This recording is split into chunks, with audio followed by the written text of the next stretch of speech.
At 9:14 p.m., on what should have been the happiest night of her life, the bride stood alone at the edge of the dance floor, her white gown dragging through spilled wine and shattered glass.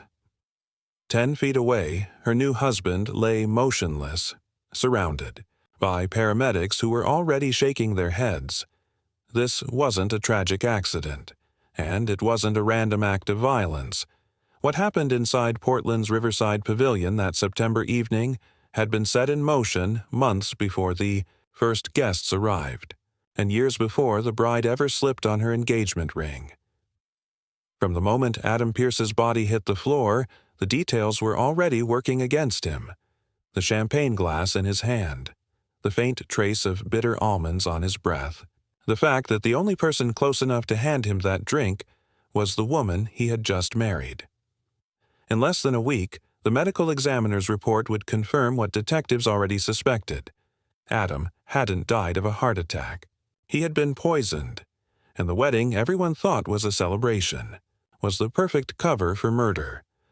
Every detail, the seating plan, the menu, even the order of the toasts, had been part of a plan so precise that the killer never expected to be caught. But she made one mistake. And in a case where every move was calculated, that single error would unravel the entire scheme. This is the story of the bride who turned her wedding into the ultimate payback scheme. The Riverside Pavilion sat on the eastern bank of the Willamette River in Portland, Oregon, a sleek, glass-walled venue booked months in advance for high-profile weddings and corporate events. On September 14, 2022, its main ballroom had been transformed into a classic white and gold reception hall, complete with a string quartet, polished marble dance floor, and a guest list of nearly 100 people. The groom, Adam Pierce, was a 34-year-old financial consultant known for his sharp suits and confident demeanor. He ran a growing investment firm that catered to high-net-worth clients, and his reputation in business circles was one of precision and control. The bride, 29-year-old Claire Hastings, was a freelance event planner with a portfolio of exclusive clients and a polished public image. Friends described her as poised, meticulous, and fiercely independent. She and Adam had met 2 years earlier, at a charity gala, their relationship quickly becoming a visible presence on social media. The wedding had been touted by those who knew them as the perfect pairing, two ambitious professionals joining their lives in a meticulously designed ceremony.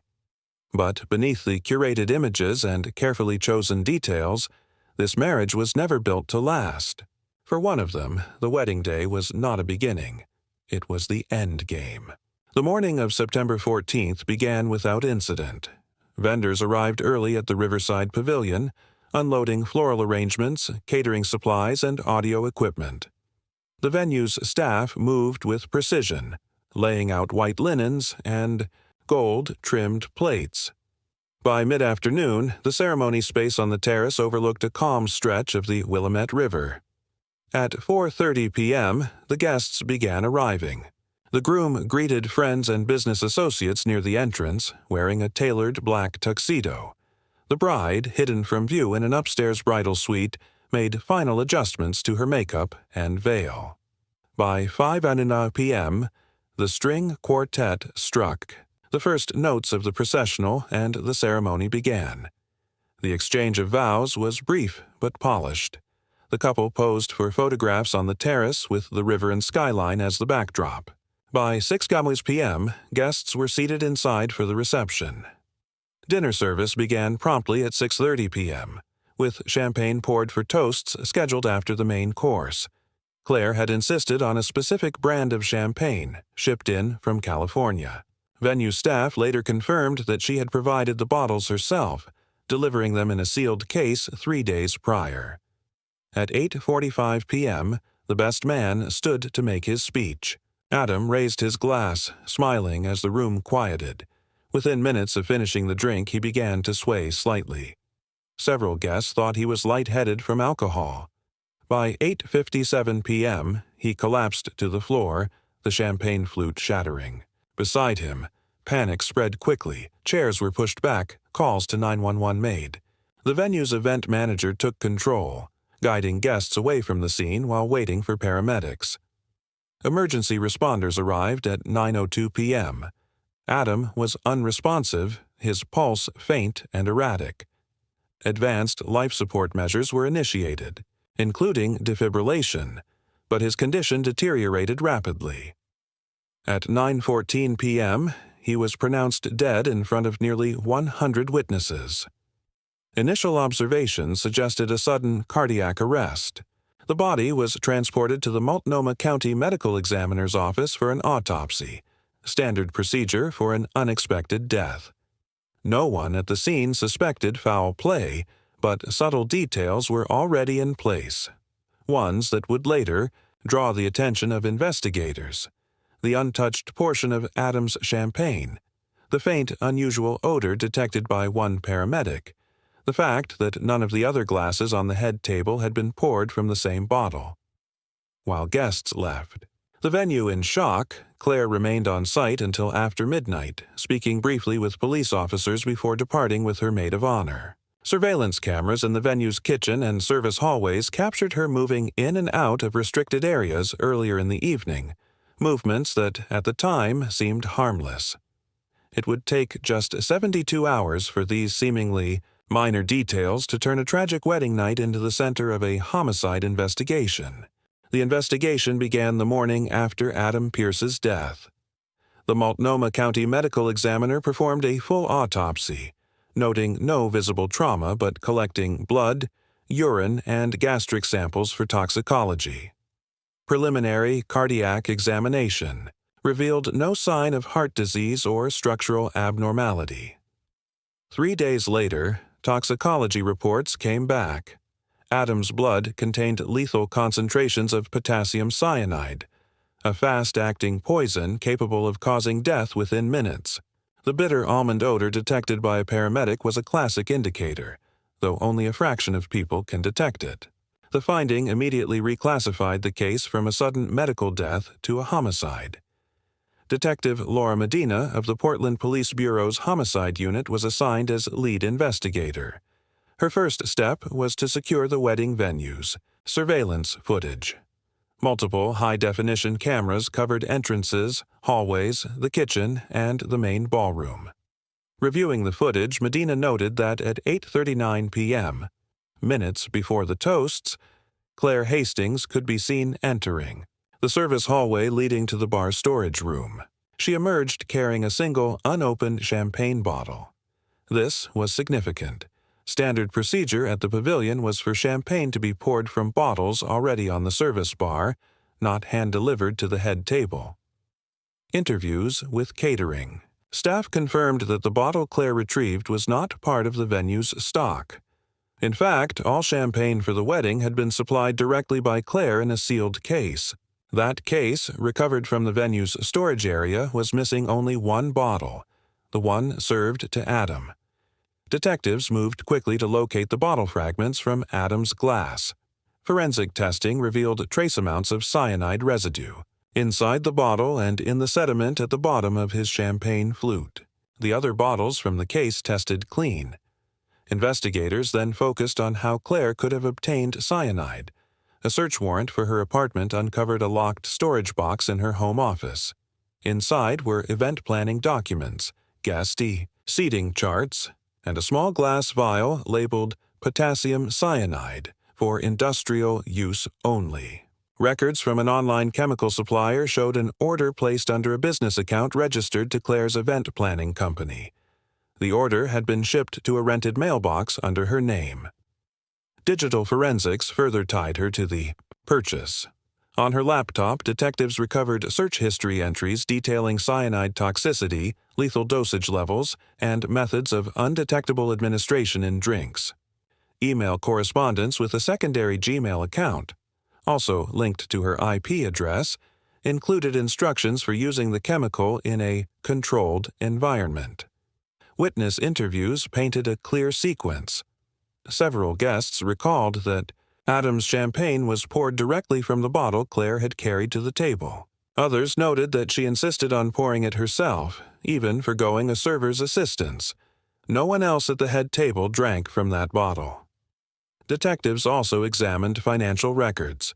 In the weeks leading up to the wedding, Adam had transferred a substantial sum, $250,000, from his personal account into a joint account with Claire. The timing coincided with the final venue payment and honeymoon bookings. But 3 days before the wedding, Claire had quietly moved the funds into a separate account in her name alone. Further digging revealed a sealed civil court record from 4 years earlier in which Adam had been a key witness in a fraud case involving one of Claire's former business partners. That testimony had resulted in her associate's conviction and bankruptcy, indirectly ending Claire's first company. Although Claire had not been charged in that case, investigators began to see a possible motive forming. One rooted not in love, but in calculated retaliation. By the end of the second week, the evidence file was substantial. Surveillance footage, forensic reports, financial records, chemical purchase documentation, and digital correspondence. The chain of custody for each piece was airtight. On September 28th, just 14 days after the wedding, police executed an arrest warrant at Claire Hastings' apartment. She was taken into custody without incident. The charge, first-degree murder. Detective Medina held a brief press conference later that afternoon. Without revealing every detail, she confirmed that Adam Pierce's death had been a homicide, that cyanide poisoning was involved, and that the bride was now the primary suspect. The revelation sent shockwaves through Portland's business and social circles. Behind the scenes, prosecutors began assembling a timeline that would prove premeditation beyond doubt. But as they prepared for trial, new evidence emerged, evidence that would take the case in an even more shocking direction. As the prosecution built its case, detectives continued combing through Claire Hastings' digital records, financial history, and communications. The working theory had been straightforward: a revenge killing tied to Adam Pierce's role in the downfall of her former business. But what investigators found next suggested that Adam's murder had not been a single act of vengeance. It was part of a much larger, more calculated operation.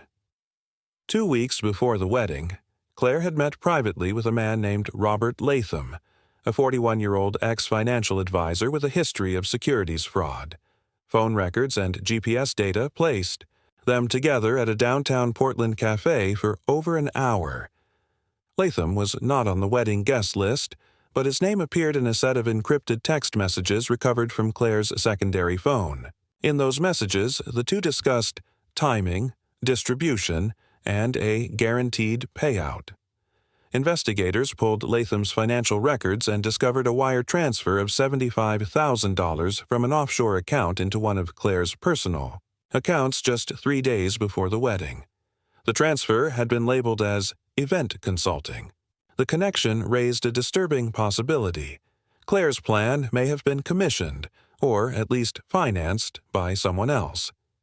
Digging deeper, detectives uncovered that Adam Pierce had recently been involved in a confidential acquisition deal through his investment firm. One of the companies in the deal had ties to Robert Latham. If the deal had gone through, Latham's own financial position would have been further undermined. Detectives began to suspect that Adam's death removed not just a personal adversary of Claire's, but also a business obstacle for Latham. The most shocking revelation came from the venue's security system. Investigators had originally focused on the main ballroom and service hallway footage. But when they reviewed camera feeds from the underground parking garage, they saw Claire, less than 2 hours before the ceremony, meeting with an unidentified man in a dark SUV. The exchange was brief. She handed him a small box and he handed her an envelope. Forensic analysis later revealed that the envelope contained $20,000 in cash, and the box had previously contained the vial of cyanide. The man in the SUV was eventually identified as a chemical supplier's delivery driver who had been terminated for theft. Under questioning, he admitted to supplying Claire with the cyanide, but claimed he believed it was for rodent extermination at a commercial property. He also admitted to receiving the cash as part of an unrecorded transaction. With These findings, prosecutors now had a case that was no longer just about a bride killing her groom for revenge. It was about a murder-for-hire hybrid, a killing that served multiple purposes for multiple people. Claire had personal motives. Latham had financial ones.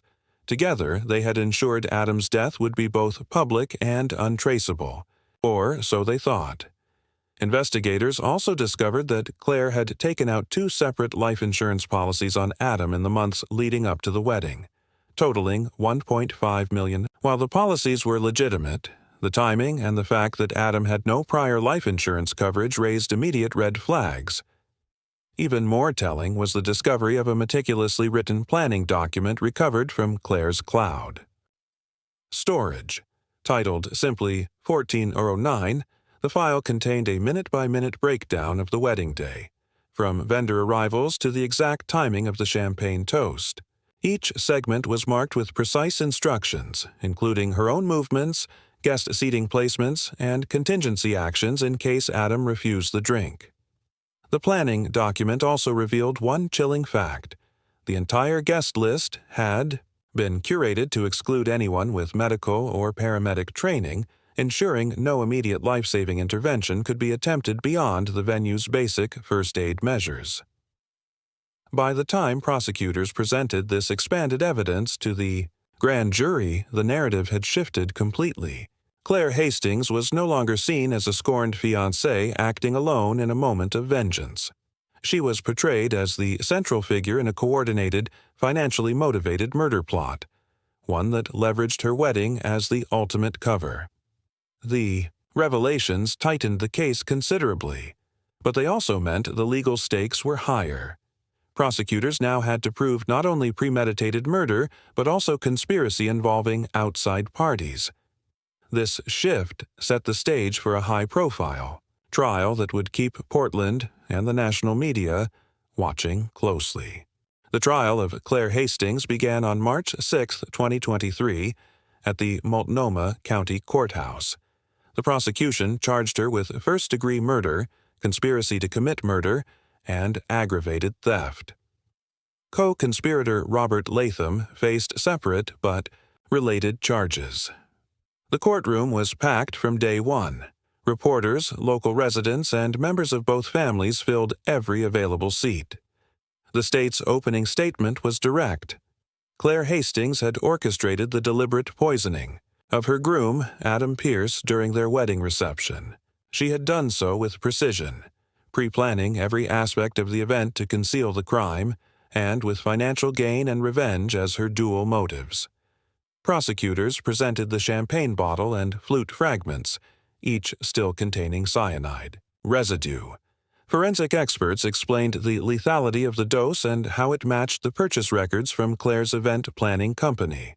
Surveillance footage was shown of Claire entering the service hallway with the bottle, followed by the video from the underground parking garage depicting her exchange with the former chemical delivery driver.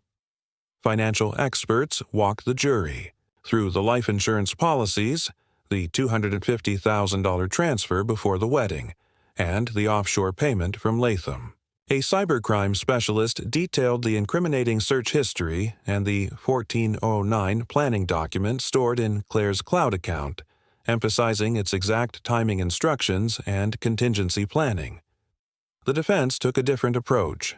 They conceded that Adam's death was due to cyanide poisoning, but argued that Claire was being framed by business rivals of Adam's. They attempted to cast doubt on the authenticity of the planning document and suggested that the bottle could have been tampered with by someone else in the venue. They also claimed the parking garage footage was ambiguous and did not prove that the exchange involved poison. However, the prosecution countered with testimony from the chemical supplier's former driver, who admitted to delivering cyanide to Claire personally, albeit under false pretenses. His statements, combined with shipping records from the stolen chemical inventory, solidified the connection. Robert Latham was called as a witness under a limited immunity agreement. He denied commissioning the murder but admitted to transferring funds to Claire for what he claimed was business consulting. Prosecutors highlighted inconsistencies in his testimony. suggesting he had a deeper role in the plot than he was willing to admit. The most damaging moment for the defense came when prosecutors played a recorded jail call between Claire and a friend in which she complained that everything would have gone perfectly if not for that damn camera in the service hallway. The prosecution framed this as an unguarded admission of her role in handling the poisoned champagne. After a 4-week trial, the jury deliberated for less than 2 days. On April 4, 2023, they returned guilty verdicts on all counts. Claire Hastings was sentenced to life in prison without the possibility of parole. Robert Latham was later convicted in his own trial of conspiracy to commit murder and received a 35-year sentence. The case left a lasting mark on Portland's legal history. A murder committed in plain sight, hidden under the pageantry of a wedding. It was a rare instance where the trappings of a celebration had been weaponized as part of a calculated kill, and the evidence had been overwhelming enough to strip away every layer of that deception in court. By the time the verdict was read, the image of Claire Hastings in her wedding gown, smiling under a cascade of white petals, had been replaced in the public's mind with that of a convicted killer in a prison jumpsuit. The elegance, the carefully curated guest list, the flawless venue, all revealed as elements of a homicide plan disguised as a celebration. Adam Pierce's murder was not a crime of passion or an impulsive act. It was a calculated operation, executed with precision and layered motives. It was revenge for a past professional loss, a financial windfall from insurance policies, and, perhaps most disturbingly, an opportunity for a co-conspirator to remove a business rival. The Riverside Pavilion continued hosting weddings after the incident, but staff later admitted the case had permanently changed their approach to security and vendor screening. In Portland's business and social circles, the story became a cautionary tale. Not every perfect event is what it seems. Claire Hastings will spend the rest of her life in prison. Robert Latham will serve decades behind bars. Yet, even with both convicted, questions linger. Was Latham's role deeper than prosecutors could prove? Did anyone else in the room know what was unfolding that night? And if the cyanide had gone undetected, how many would have believed it was nothing more than a tragic wedding day heart attack? In the end, this case stands as a stark reminder. Sometimes the most elaborate celebrations hide the darkest intentions. And in this wedding, the vows were never meant to last. Only the ending was.